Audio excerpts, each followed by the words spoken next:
Hey everybody, welcome to JoKin Drums on Drum Talk TV. I'm Jon Kinsting, and today's subject is all about funk and paradiddles. Can paradiddles be funky? Let's start with this basic example. Listen to this. Is that funky? That's funky, right? Come on, that's not funky. Don't humor me, folks. Okay, let's take it one step further, and what we're going to do is split up the paradiddles so the right hand is playing on the closed hi-hat, left hand on the snare.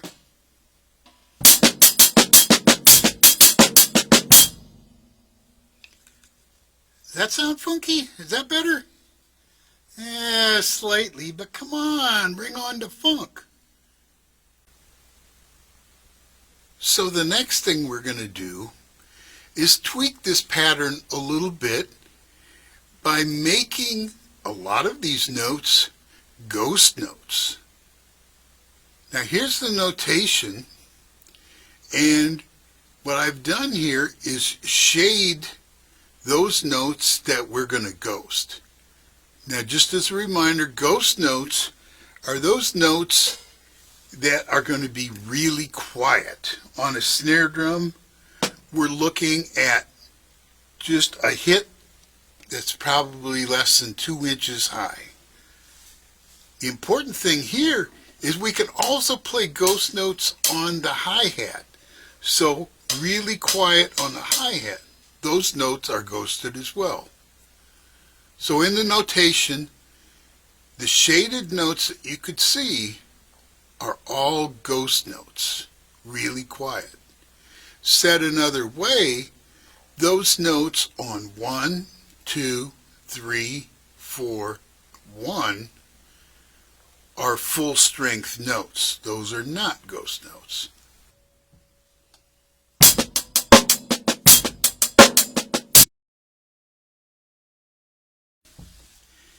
Aha! Now I think we're getting somewhere. By ghosting a lot of these notes, we've really added some effectiveness to the funkiness of our pattern. Now, in all honesty, my ghost notes are good.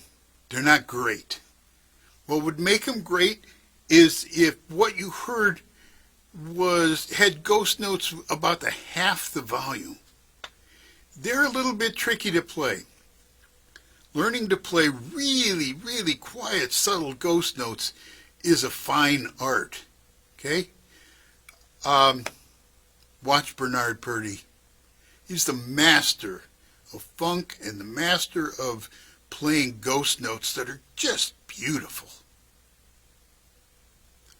Moving on, we are going to further tweak our pattern by adding a little syncopation.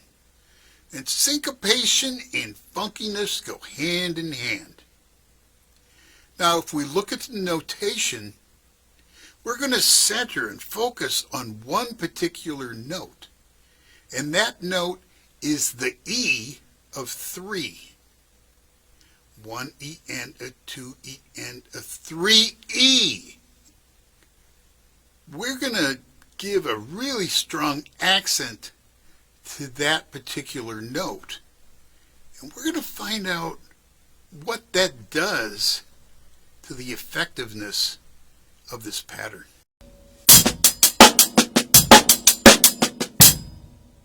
And again.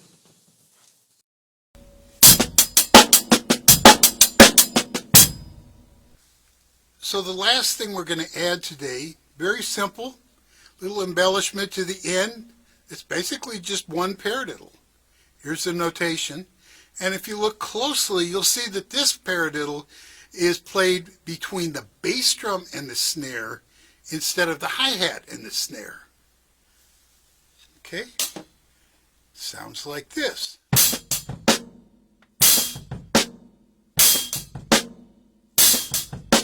So here's the original piece in its entirety.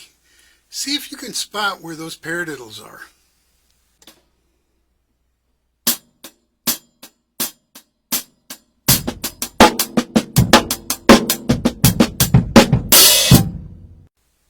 So I thank you for watching today's video. I hope you've enjoyed it, got something out of it. Please check out my other videos in this Rudiments series. Until next time.